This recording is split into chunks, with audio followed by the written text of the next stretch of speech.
adalah ketua DPRD sekaligus ketua Banggar kali itu, Saudara Feryandi. Bahwasannya dalam perumusan tentang kebijakan publik itu harus ada dua pendekatan. Pendekatan secara gambar dan pendekatan secara teori. Ketika misalnya secara gambar itu harus diuji pada konteks implementasi konteks lapangan, harus dilihat kaitan dengan asas manfaat daripada program kerja dirancang, mulai daripada tentang kerja dinas dan lain sebagainya, maka kewenangan DPR untuk mengevaluasi sebenarnya. Di dalam ruang tentang rapat badan anggaran yang dipimpin langsung oleh ketua DPRD selaku ketua Banggar, itu adalah kewenangan DPR untuk mengevaluasi kaitan dengan RAPBD sebelum ditetapkan sebagai APBD. Itu sebenarnya. Dan hari ini telah kita lihat di RKPD di Pergub nomor 38 tahun 2021 ini bahwasannya perumusan RKPD ini sangat bertolak belakang dan untuk kebutuhan masyarakatnya. Mau diuji silakan, dibuka, dan bisa kita bangun asumsi bahwasannya dalam setiap rapat paripurna, rapat komisi termasuk rapat Banggar di Dewan Perwakilan Rakyat itu tidak mendasar pada kajian-kajian dan telaah kebutuhan rakyat. Itu hanya terjadi formalitas karena dokumen sudah dibentuk dan sudah ada. Rapat itu hanya sebagai kebutuhan uji bahwa benar. Kalau berkaitan dengan partai politik, kami ini kan tidak bisa lawan. Tuhan anggota dewan itu, Tuhan yang anggota dewan itu di dunia ini, anggota dewan itu partai politik. Jadi nggak mungkin dia lawan itu. Bohong kalau dia bisa lawan itu, jujur aja. Ya karena memang mental DPRD Kabupaten Bukan persoalan mental DPRD. Data keberanian, data sikap. Ini bicara kepentingan rakyat. Bagaimana kami DPR Kabupaten Bima dalam menolak penundaan pemilu? Nanti kami butuh di ruang ketua DPR, Pak Ketua Umum. Konferensi di sini, Pak. Di sini, kami butuh konferensi di sini. Dari awal kita sudah komitmen untuk advokasi di sini, bukan di ruang ketua DPR. Wati nih. Ya, kalau main sebelas borong. Ini kok mental DPR begini.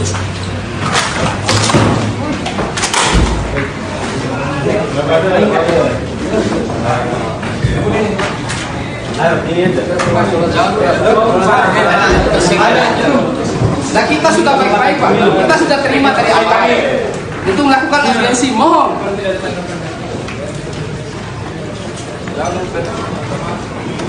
Nggak bisa, harus ada perwakilan, nggak bisa konferensi pers hanya bisa ngomong aja. Berarti secara tidak langsung DPRD Kabupaten Bima sudah menyetujui penambahan jabatan ataupun penundaan pemilu. Itu yang kami butuhkan komitmen di sini. Mempelajari ini langsung kita akan membangun komunikasi dan koordinasi ke kementerian untuk dikonsultasikan ini.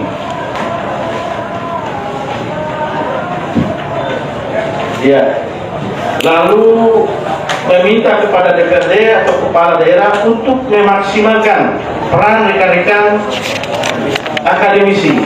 Nah, selama ini saya mohon ya, saya juga sudah 3 periode di lembaga dewan ini terkait daripada tata cara penyusunan baik perda yang bersumber dari eksekutif maupun dari inisiasi dari rekan-rekan komisi. Memang kita tetap melibatkan beberapa akademisi yang menyusun naskah akademisi. Nah, setelah disusun, baru kita undang, kita publikasikan uji publik.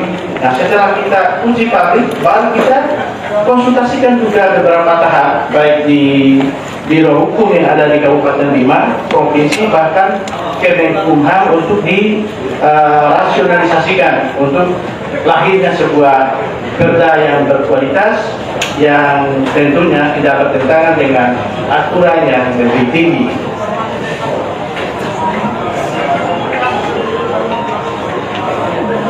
Terus meminta kepala daerah terkait tahapan penyusunan APBD. Nah, tahapan penyusunan APBD ini tentu didasari oleh Undang-Undang 23 tahun 2014 tentang pemerintah daerah. Ada juga yang disampaikan oleh Adeptu tadi adalah Permendagri 77 dan PP 12. Nah, tentu dalam tahapan itu kita mengambil langkah-langkah. Yang pertama melalui kunjungan kepala daerah dulu. Nah, dari kunjungan kepala daerah di situ kepala daerah bisa menerima masukan bahkan aspirasi masyarakat. Begitupun di dewan. Nah, di dewan melalui reses, kunjungan reses ke dapil-dapil. Ini tahapan pertama. Nah, melalui eksekutif juga akan diagendakan musrembang dari tingkat yang paling rendah itu desa, kecamatan, bahkan di kabupaten. Nah, baru-baru hari ini mungkin terakhir dilakukan penyusunan RKPD. Nah, ini tahapan-tahapannya sehingga dilahirkanlah sebuah RKPD yang definitif, yang tentu by sistem tadi sesuai amanah dari Permendagri 7, yaitu selalu masuk sistem. Kalau tidak masuk ke sistem, otomatis dia tidak bisa akan masuk ke KUA PPS, Kebijakan Umum dan Anggaran. Tahapan berikutnya setelah KUA PPS baru diformulasikan menjadi rancangan anggaran belanja daerah. Ini baru rancangan. Nah, rancangan ini akan diserahkan melalui Nota Keuangan, melalui DPRD Kabupaten Bima untuk dibahas pada tingkat selanjutnya, yaitu melalui Badan Anggaran. Nah, untuk Badan Anggaran ini sendiri tentu akan bekerja sesuai dengan koridor waktu yang sudah ditetapkan oleh rekan-rekan Banmus. Nah, Banmus. Nah, dari sejumlah kegiatan yang muncul di DPA-nya dinas atau OPD itu tentu tidak boleh bertentangan dengan apa yang sudah tertuang di KUA PPS baik nilai maupun kegiatannya. Nah, itu terkait dengan tahapannya. Lalu setelah kita menetapkan APBD itu akan dievaluasi lagi oleh pemerintah provinsi, menteri melalui pemerintah provinsi, yaitu gubernur. Nah, kalaupun ada hal-hal lain yang sifatnya yang dicurigai ada program siluman yang muncul di sini, hal yang mustahil karena sistem itu dari sejak RKPD masuk di sistem. Nah, ini tahapannya sampai ke evaluasi. Nah, kalaupun ada hal-hal yang dianggap siluman dan pertikat, tentu akan ditolak dari sejak kita pembahasan anggaran itu. Nah, itu yang berkaitan dengan tahapan anggaran.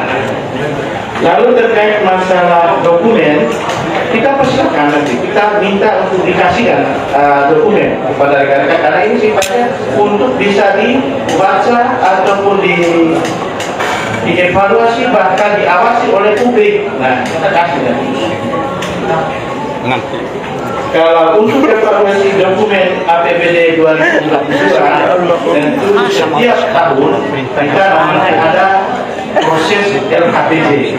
Itu akan ranahnya anggota dewan itu untuk melakukan evaluasi secara tahunan dari apa dan program yang sudah dilakukan oleh teman-teman SKPD menurut kendalinya bupati maupun wakil bupati. Saya kira itu penjelasan singkat dari saya. Kalaupun ada hal-hal lain yang kurang tidak saya bisa dikatakan oleh rekan saya ketua komisi bahkan Pak Syariful terkait dengan apa-apa yang menjadi aspirasi ataupun harapan daripada rekan-rekan mahasiswa. Ya, hidup mahasiswa. Kawan. Baik, terima banyak dari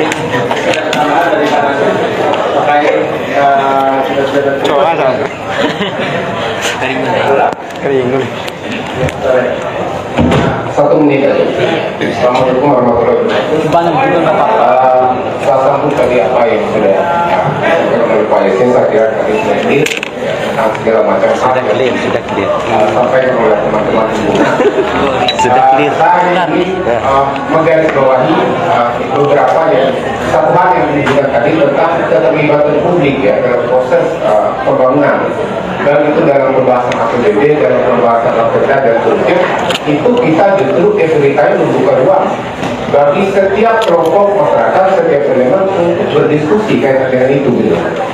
Saya justru dengan kehadiran teman-teman ini sangat merasa senang sebenarnya bahwa publik sudah mulai merasa tergugah, terutama teman-teman mahasiswa, untuk ikut terlibat mengambil aksi, karena memang itu diatur dari undang-undang pemerintahan daerah tentang partisipasi publik ya, kaitan dengan soal APBD, soal rancang bangun peraturan daerah dan seterusnya.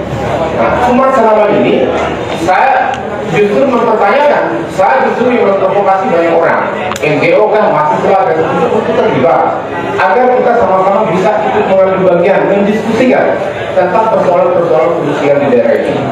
Oke, karena itu ya kita tunggu nanti ya di setiap momen itu teman-teman harus terlibat. Jadi tidak hanya kita yang undang, teman-teman juga bisa mengundang pimpinan maupun anggota DPRD yang terkait untuk mendiskusikan beberapa problem yang kita anggap itu menyangkut hajat publik. Saya kira itu. Terima kasih. Assalamualaikum warahmatullahi wabarakatuh.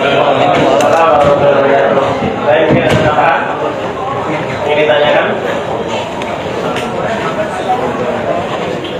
Baik, terima kasih banyak teman-teman. Pastinya ini bukan satu pemikiran kita. Nantinya apabila ingin bertanya, kita bisa langsung komunikasi langsung terkait dan juga seperti disampaikan tadi banyak senior teman-teman, itu disampaikan oleh senior teman-teman. Di mana nantinya apabila ingin teman-teman menanyakan terkait perda, bisa ditanyakan juga di luar di sekwan ini penjelasan apabila ingin teman-teman lihat secara langsung, dan juga pastinya seperti disampaikan oleh Pak Sugi tadi sangat senang di mana terkait perda yang rancangan perda ini ingin sekali kita teman-teman juga ikut berpartisipasi daripada uji publik depannya untuk nantinya bisa kita kawal dalam perda ini. Kita ikut silakan, Pak. Ya. Dan mekanisme kerja yang tidak dilewati dengan baik dan sangat tidak substansial untuk pembangunan daerah Kabupaten Bima. Fakta ini kemudian didukung dengan adanya beberapa banyak pagu anggaran di dalam dokumen rencana kerja pembangunan daerah dan APBD Kabupaten Bima tahun anggaran 2022 tidak tepat sasaran. Sebagai bagian dari prinsipku himpunan mahasiswa Islam Cabang Bima, tentu saja melihat ini merupakan problem yang cukup akut yang terjadi di daerah Kabupaten Bima, di mana dokumen-dokumen rancangan anggaran pendapatan dan belanja daerah sebagai dokumen yang berisi tentang keuangan daerah dengan pembagian di dalam setiap sektor pembangunan daerah harus berdasarkan prioritas dan kebutuhan masyarakat Kabupaten Bima. Oleh karena demikian, menjadi penting bahwa di dalam peran di tengah kondisi bangsa begitu kompleks bahwa negara terkesan sengaja menciptakan kondisi darurat yang ditandai dengan banyak peristiwa. Pertama, ada kelangkaan minyak goreng dan kenaikan harga BBM. Dan kita di Kabupaten Bima merasakan kelangkaan ini hanya di tahun 2000, baru di tahun 2022. 2021 beberapa partai politik itu memanfaatkan kondisi ini. Bisa dibuka di setiap informasi berkembang bahwa Golkar, PDI dan lain sebagainya membagi-bagi minyak gratis dan membuka lapak minyak goreng. Nah, kami menilai bahwa kondisi ini adalah kondisi yang memang diciptakan. Tentu tumpuan akhirnya adalah pada semua wacana penundaan pemilu 2024. Kemudian selanjutnya penyelenggaraan pemerintah daerah berdasarkan Undang-Undang Nomor 23 Tahun 2014, baik eksekutif dan legislatif masing-masing memiliki tugas dan wewenang dalam merumuskan, merencanakan, melaksanakan, mengawasi dan mengevaluasi segala prospek pembangunan daerah. Di dalam bab 7 Undang-Undang Nomor 23 Tahun 2014 tentang penyelenggaraan pemerintah daerah pasal 59 ayat 2, pasal 149 tentang fungsi DPRD Kabupaten Kota diantaranya adalah pembentukan Perda Kabupaten Kota, kemudian fungsi anggaran dan pengawasan. Diperkuat lagi dengan pasal 154 tentang tugas dan wewenang Dewan Perwakilan Rakyat Daerah Kabupaten Kota. Pasal 159 tentang hak DPR yang diantaranya adalah hak interpelasi, hak angket dan menyatakan pendapat. Dan pasal 163 tentang alat kelengkapan Dewan Perwakilan Daerah Kabupaten Kota, yang salah satunya adalah badan anggaran. Ketika terjadi optimalisasi peran dan fungsi masing-masing lembaga negara, maka tentu saja akan tercipta check and balance yang mengisi ruang-ruang pembahasan kepentingan dan Harim. Ada polemik besar yang berdasarkan hasil diskusi dan kajian yang pernah mahasiswa Islam Sabang Bima bahwa kesemuanya menjadi sumber kesenjangan dan ketidakadilan yang dirasakan oleh masyarakat Kabupaten Bima, di mana berdasarkan amanat peraturan Menteri Dalam Negeri nomor 77 tahun 2020 tentang pedoman teknis pengelolaan keuangan daerah, dan yang kedua adalah berpedoman pada peraturan Menteri Dalam Negeri nomor 27 tahun 2021 tentang pedoman penyusunan anggaran pendapatan dan belanja daerah Kabupaten Bima tahun anggaran 2022. Yang kami nilai bahwa tidak berjalan dengan baik, ada ketidakterbukaan dan mekanisme kerja yang tidak dilewati dengan baik dan sangat tidak substansial untuk pembangunan daerah Kabupaten Bima. Fakta ini kemudian didukung dengan adanya beberapa banyak pagu anggaran di dalam dokumen rencana kerja pembangunan daerah dan APBD Kabupaten Bima tahun anggaran 2022 tidak tepat sasaran. Sebagai bagian dari bersuntuk himpunan mahasiswa Islam Sabang Bima, tentu saja melihat ini merupakan problem yang cukup akut yang terjadi di daerah Kabupaten Bima, di mana dokumen-dokumen rancangan anggaran pendapatan dan belanja daerah sebagai dokumen yang berisi tentang keuangan daerah dengan pembagian di dalam setiap sektor pembangunan daerah harus berdasarkan prioritas dan kebutuhan masyarakat Kabupaten Bima. Oleh karena jadi demikian, menjadi penting bahwa di dalam perancangan rencana kegiatan pembangunan daerah dan hingga penetapan APBD harus didasari atas fakta-fakta dan penelitian real untuk mendukung pembangunan yang tepat sasaran dan tepat guna yang dimulai dari kerja-kerja real pada perencanaan pembangunan daerah atau BAPEDA.